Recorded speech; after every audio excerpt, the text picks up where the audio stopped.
first, we want to talk about some of the crazy free agency stuff that has happened over the course of the last week. And I think that the first place to start is that the first enormous offseason trade has happened. That has been the talk throughout the offseason, that there would be a number of big trades this year because the free agency market is not particularly well stocked with great options. Dejounte Murray is going from the San Antonio Spurs to the Atlanta Hawks, essentially for 3 first-round picks, 2 unprotected first-round picks from the Atlanta Hawks, a unprotected pick swap that I believe is in 2026. Sounds right. That sounds right. And then also they get a 2023 pick as well from I think the Charlotte Hornets, if I remember. Charlotte Hornets. It might be lottery protected. That's a messy part. Yes, I believe it is. So what are your immediate thoughts on this? Because this was a weird one to me. I wasn't entirely sure what to make of it. Everyone is kind of saying, oh, this is a home run. This is the kind of great defensive guard that you need to put next to Trae Young. And on some level, I agree with that for sure. But I have a couple of skeptical thoughts as well. And I'd love to hear your reaction immediately first. Yeah, there had been some buzz about Murray in Atlanta for a while now. Obviously, his name has been attached to so many other places that Atlanta felt like that was just somebody tossing it in there just to see if it would stick. But then we find out today that it ends up being the case. It's not the most obvious backcourt pairing in the NBA. If you were to somehow get Trae Young and Dejounte Murray together in the Jeff Goldblum fly machine, you would have the perfect point guard because you get Murray's defense, you get Trae Young's offense. And I think that's ultimately what Atlanta's going for here. And that's not to say it's a bad thing. There's a lot of value to having 2 all-star caliber point guards, one perhaps an MVP caliber point guard on the floor for 48 minutes a game and together late in games for serious stretches of the games. I think that it can work.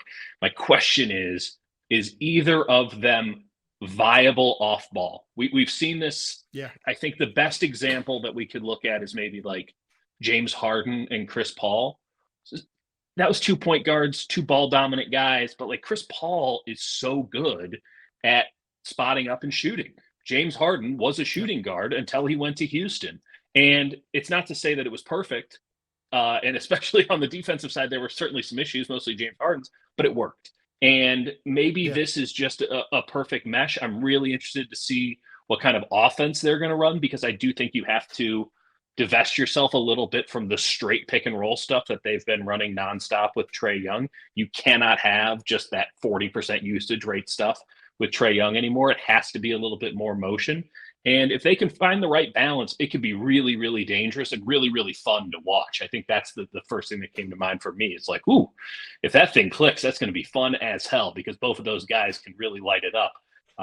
And defensively, Atlanta really needed just somebody to defend anybody on the perimeter just like once. And Dejounte Murray's going to do way more than that. I know he's not a sort of defensive player of the year caliber anymore, but he is a consistent contender for all defensive teams, even after his ACL injury. So this is the big swing for Atlanta. They still have the John Collins thing that's floating out there. Yep. At a certain point, it's like, maybe they just keep him. Like, I don't know what the hell they're doing. It's been 2 years now of floating John Collins, and he didn't go in this trade. So is he ever going to go?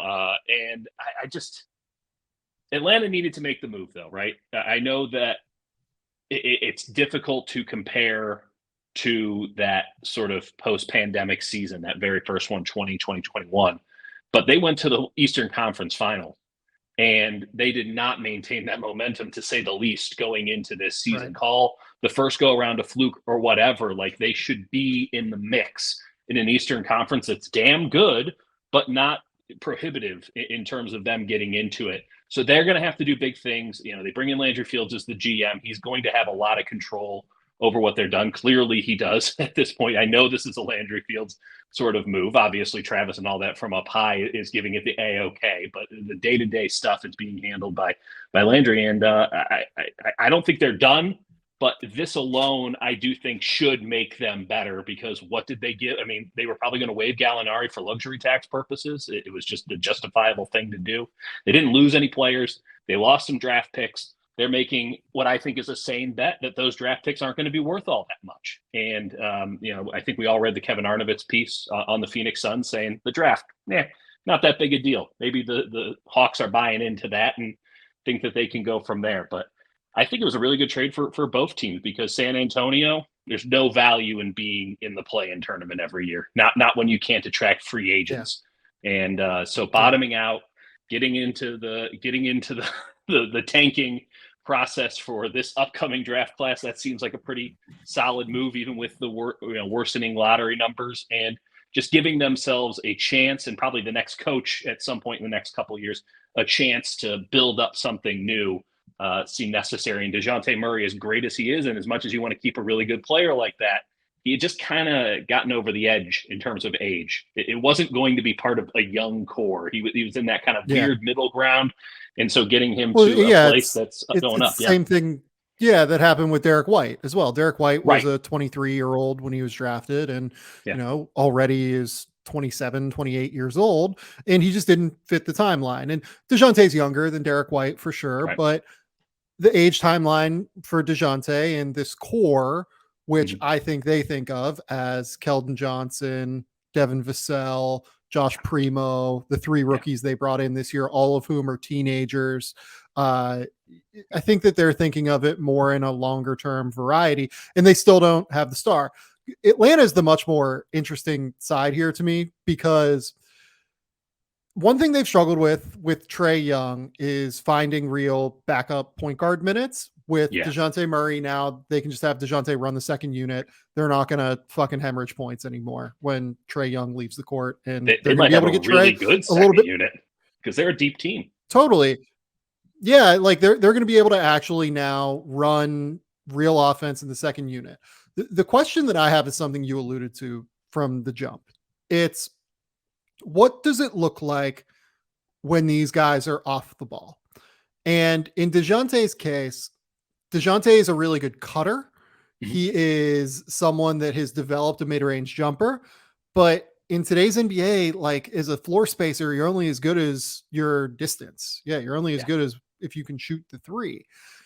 And there are things that Dejounte can do to mitigate that, where defenders have to at least be ready to close out on him on some level, because he's so good at attacking the rim, right? Like, he is so quick at making those decisions. He's a quick twitch athlete. He gets to the basket. He can finish. He's big. He's long. He's athletic. I get it. The thing is, though, that you're never going to take the ball out of Trae Young's hands. Taking the ball out of Trae Young's hands to put it into Dejounte Murray's hands more often does not seem like a great idea to me, for as good as Dejounte Murray is. And he's great. He averaged 22 points and 8 rebounds and 9 assists. Dejounte Murray is a legit borderline all-star player in the NBA. Oh yeah. He literally made the all-star team this year. He's just not as good as Trae, so you're going to get some diminishing returns there. The other part of it is, and maybe this is the impetus where we see this start to happen more. Maybe this is where Trae starts to move off the ball more often, because the key difference, everyone loves to compare Trae Young to Steph Curry, right? The key difference with Trae and Steph is that Steph flies off the ball. He sets hard screens. He is trying to get open every single time that the ball leaves his hands. Trae is good for the first action off the ball, but then the second action, he's not trying to flare off of a screen. He's not trying to make a second read off of it to try and get open. A lot of times he does kind of stand around, and you just rarely see Stephen Curry, standing around and taking breaks. Yeah. Trae Young has it in him to do this. He can be a great off-ball point guard. He's an incredible shooter. He has distance out to 35 feet. It's just that he needs to now actualize that in a real way. If they're going to get the most possible value out of Dejounte Murray, I'm fascinated to see it. I think it has a real shot of working. I also love the idea of him with Kevin Huerter. I think both these guys with Huerter is a really great fit. I think that it seems like they're committed to keeping DeAndre Hunter at this point. DeAndre Hunter, as long as he stays healthy, is a really good fit for this group. Yep. I don't know what they're going to do with John Collins. I like a lot of their talent. I don't understand why they're trying to move. Yeah. Yeah. I would move Clint Capella and try to get another center that can shoot as opposed to trying to move John Collins. But it seems like that's going a different way based off of all of the reporting at the very least. Yeah. I don't get it. John Collins is good at basketball. Like I think that people don't recognize that he's gotten way better defensively to where he's not a liability anymore. He actually can hold up. We watched him in a playoff run. He's tough. He's happy to play the role that you need him to play. Like he can shoot versatile from distance now. He's one of the best rim runners in the league. Like the thing that he doesn't do well is pass, and that's going to come. Like guys figure out how to short roll pass, right? They figure out how to make plays as they gain more experience. The guy keeps getting better and better. I don't know why they're trying to move him, but it just seems like that's a thing that's happening still. Especially too with Capella. I mean, you just forget Clint Capella's in the league if you're living on the West Coast, and you just never hear about him really. He's not a highlight player anymore. I mean, we know what Clint Capella is. It's a very solid player who deserves good defender, a good defender.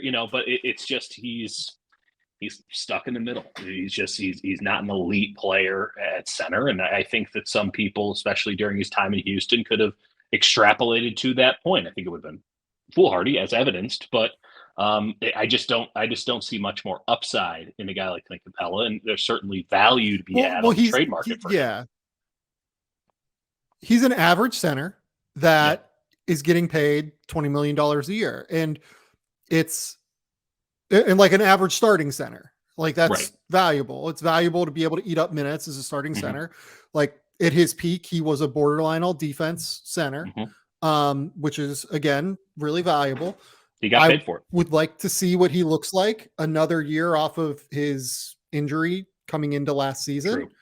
True. Maybe he regains some of the explosiveness, but I mean, Collins is the keeper there. You figure out how to find a center who can shoot around John Collins. I think. I don't think you try to, make it work with Clint. Unfortunately, as good as valuable as it is to have a league average starting center. No doubt. Going back to the Murray Young dichotomy and how interesting that's going to be. I mean, it should be noted that it depends on where you want to lie the blame, but Trae was not good in the postseason. And that could be either a byproduct of him having such a high usage rate throughout the regular season and just in general not being a big dude. I mean, Luka can do that because Luka is going to knock people further than they're going to knock him. In what postseason? Trae was a killer in the postseason, wasn't he? Didn't he shoot 30%? No. I mean, maybe in one series, but he killed No, I'm not talking about that season. You're talking about this year. Okay. Yeah, I'm talking about when they played Miami and Trae just got beat the up for 4 or 5 games. I mean, it was a bloodbath. And it's not to take anything away from his potential. He's still a young player who is scratching the surface, in my opinion, especially when he gets stronger. But Miami just showed the limitations of having one dude who's that size who has to do everything for that offense to even function. And so you mentioned the off-ball stuff with Trae. It's probably a necessary thing to happen. And it's maybe one of those take one step back and you get to take 2 steps forward thing. And obviously having Murray there, you already have some shooting there, can open some stuff up for him. Now that it's incumbent upon Trae to take his game to that level, to enjoy that challenge, because it is going to be different. And Murray has to, up his game too. He's a young player still, who can do that, even though he's been traded. Like people usually see someone get traded and say, well, not a young player anymore. This is his ceiling. I don't think that's the case at all. This could really, really work. Like I want to be clear about that. I think it will be clunky for a while. I question if the coaching staff is the best to put this all together, but if it works, it's going to be really fun. It's going to be really fun. And that excites me because a team with Trae Young should be really fun to watch. And I did not get those vibes watching Atlanta late in the season, and especially when they played Miami in the postseason, though Miami does that to pretty much everybody. They like to suck the fun out of things. Yeah. The point about the McMillan coaching staff is real. I have some concerns. That's a nice way of putting it on my end. To make this work. I mean, the best thing that ever happened to Nate McMillan was getting a point guard who would just say, I will run pick and roll every single play. He's like, oh, my game planning is done. Yeah, Nate's a really good defensive coach, and he really imbued them with the defensive mindset they needed in 2021. Last year was not his best year. When they finished 28th in they total maybe have defense. a short. Yeah, I would hope that they maybe have a shorter leash this year with some of that stuff, but we'll see. Look, they still have enough assets to where this doesn't have to be their last move, right? I think it's a good swing for Atlanta. I think that it makes sense based off of where they are. I think it makes sense to force some development in Trae, as well as give him a guy next to him that can actualize his skill. We'll see where it goes. I like this deal for both. I just have like a couple of questions, and let's talk about San Antonio real quick, because I still think they should chase DeAndre Ayton. That's really interesting. That's where I'm at. It just doesn't feel like it lines up timeline-wise. I know he's young. I know he's still super young. He's only like 23. 23. Yeah. I mean, what's Murray? 25, 26? Yeah. No, he's young too. But here's the thing. So if I would tell you, so they're probably, I would imagine they're going to cut Danilo Gallinari. That doesn't come from inside sources. That's just no. That's just logic. Guessing. Yeah. Right, based off of the direction of where the team is going. I have to start saying that now, otherwise I risk getting aggregated. So if I would have told you that they could have traded Dejounte Murray for 3 first-round picks and DeAndre Ayton, because this clears the space for them to give DeAndre Ayton a max cap offer. Yeah. That's probably a win for them, right? Like that's a better position than they were in previously. They have I don't know. I kind of dig it. You can make the argument that getting 3 first-round picks for Murray today is a win for them. Doesn't mean it's not a win for Atlanta as well. But I think that most people are of the mindset that this was a necessary move for San Antonio, and that they were smart to get after it a little bit early, because if they were to have maxed out Dejounte Murray, then his trade value drops precipitously. Let someone else have to deal with that, because again, fringe all-star, right? Not like a bona fide every year all-star. He's a guy who, yes, the numbers are awesome on a mediocre to even bad team. This is not a guaranteed hit if you're paying him as much as you possibly can. Let Atlanta figure that out. Let whomever they traded to figure him out. And by trading him early, they, I think, maximize the value for him. So it's a good trade for San Antonio if they knew that he wasn't going to be their guy long term, if he wasn't their franchise player. And I think that's a very valid argument to make, that he's not, that he's a great number 2, perhaps in Atlanta. Obviously, adding DeAndre Ayton to the mix, that would make it a win, because I think you could probably do an Ayton for Murray trade straight up. Yeah, I mean, I think that those two are relatively close in value, and now you have somewhere these 3 first-round pick assets to be able to continue to build their depth. I mean, this is a team that's had success developing guys. It's a team that's had success drafting recently and going back many, many years. I dig it. I get it for San Antonio. I get it for Atlanta. It's a deal that isn't without risk for both sides, but 100%. It's a deal that makes sense for both sides, I think.